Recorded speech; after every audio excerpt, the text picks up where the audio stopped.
Adam est le premier être humain que Dieu créa. Dieu le créa de ses propres mains et il l'installa dans le jardin d'Éden. Adam, plongé dans la solitude, ne trouvait aucune créature qui lui était assortie. Et Dieu, dans sa miséricorde, fit passer une torpeur sur Adam. Et pendant que Adam était endormi, il créa à partir de lui son épouse Ève. Et Ève donna des enfants à Adam. Et parmi ces enfants, il y eut Abel et Caïn, il y eut aussi Seth. Seth qui engendra Énos, Énos engendra Kénan, Kénan engendra Mahalalel, Mahalalel engendra Yéred, Yéred engendra Enoch. Enoch fut trouvé juste aux yeux du Très-Haut, et il fut enlevé du milieu des hommes afin que les anges lui enseignent les mystères des cieux et de la terre. Ainsi, les anges lui enseignèrent tous les secrets des cieux et de la terre, et ils lui montrèrent tous les mystères cachés de l'univers. Et ils lui transmirent les prophéties de tout ce qui allait arriver par la suite jusqu'à la fin des temps. Et Enoch convoqua ses fils et il leur transmit tout ce que l'Esprit lui avait enseigné. Et il leur recommanda de suivre la voie de la justice et de la sagesse, et de ne point s'écarter de cette voie. Et il leur avertit aussi contre le châtiment qui touchera les injustes.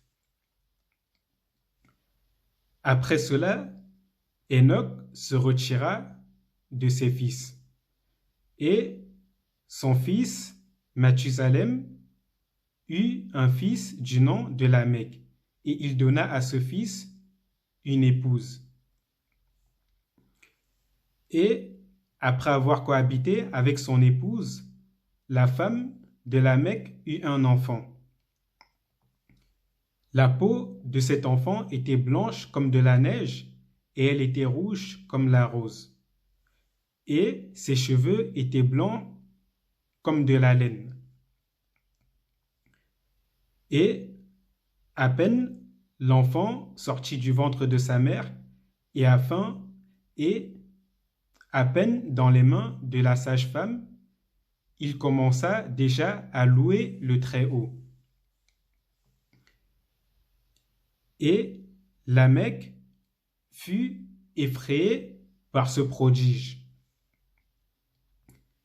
Il fut surpris par l'apparence de l'enfant, car il n'avait de semblable parmi les humains. Et il fut surpris que l'enfant loue le Très-Haut à un si jeune âge. Et il craignait que cet enfant n'était pas le sien. Ainsi, il envoya son père Mathusalem convoquer son grand-père Enoch et lui annoncer ce qui venait d'arriver, et afin que leur grand-père Enoch les informe sur les mystères de cette naissance étrange. Mathusalem alla à la rencontre de son père Enoch. Et Enoch transmit ces paroles à Lamech. Il lui dit de ne pas craindre, car c'était bel et bien son fils. Et il lui dit aussi que cet enfant était un signe de ce qui allait arriver par la suite. Et il lui annonça qu'un déluge allait inonder toute la terre et que seul cet enfant allait survivre avec ses 3 fils. Et il dit aussi à son fils Mathusalem de donner le nom de Noah à cet enfant, car il sera une consolation pour la terre après le déluge.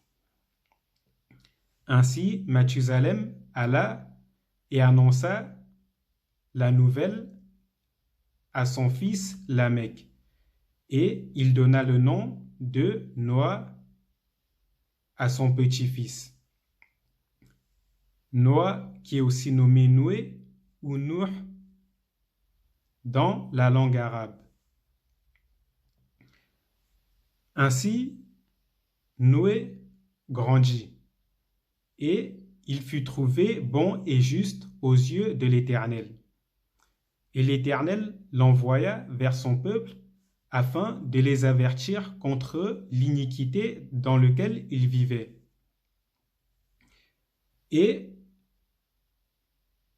il envoya aussi vers ce peuple afin qu'il les avertisse contre le polythéisme qu'ils pratiquaient en adorant des idoles. Ainsi, Noé se tourna vers son peuple et il leur dit d'adorer le Très-Haut et il leur dit de lui obéir, car il leur ordonnait le bien. Mais son peuple ne voulut pas l'écouter.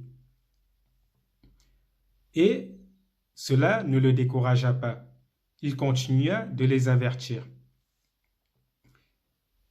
Et au fur et à mesure qu'il leur avertissait, cela ne faisait qu'augmenter leur répulsion contre lui. Et il se mit aussi à les avertir contre le déluge. Et ils se mirent à se moquer de lui, lui disant que son discours était un discours de fou et que c'était quelqu'un d'insensé qui était sous l'emprise d'un démon. Et après un certain temps passé à les avertir, Noé se lassa et il invoqua Dieu contre son peuple, car ils avaient fait leur choix.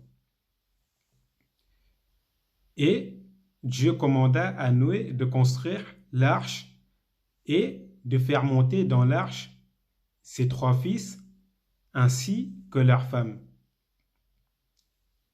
Et Dieu lui commanda aussi de faire monter dans l'arche un couple de chaque espèce. Ce que Noé fit. Ainsi, dans l'arche, il y avait 3 étages. L'étage du haut était pour les oiseaux du ciel. Ainsi, il y avait un couple de chaque espèce d'oiseaux du ciel dans la partie haute de l'arche. Dans la partie du milieu, il y avait les humains, qui étaient composés de Noé, ainsi que sa femme et ses 3 fils, qui sont Sem, Cham et Japheth, ainsi que leurs 3 femmes. Ainsi, les humains étaient au nombre de 8. Et dans l'étage d'en dessous, il y avait les bêtes féroces. Et il y avait un couple de chaque espèce. Et après cela, Noé ferma les portes de l'arche et les cataractes du ciel furent ouverts et la terre se mit à faire jaillir son eau et la terre fut inondée. Et cela dura pendant 1 an. Ainsi, toute la terre fut inondée et même les montagnes les plus hautes n'étaient plus visibles. Et tout ce qui était sur terre fut inondé. et tout vivant qui était sur terre mourut. Noé avait aussi un quatrième fils qui refusa de monter sur l'arche avec lui. Ainsi, ce fils mourut avec le reste. Et après que le jugement divin fut accompli, les eaux du ciel cessèrent de pleuvoir et la terre cessa de faire jaillir son eau. Et les abîmes s'ouvrirent et absorbèrent les eaux qui étaient sur terre. Ainsi, la terre redevint visible et l'arche s'opposa. Et à partir de Noé et de ses 3 fils, la race humaine se multiplia de nouveau sur terre.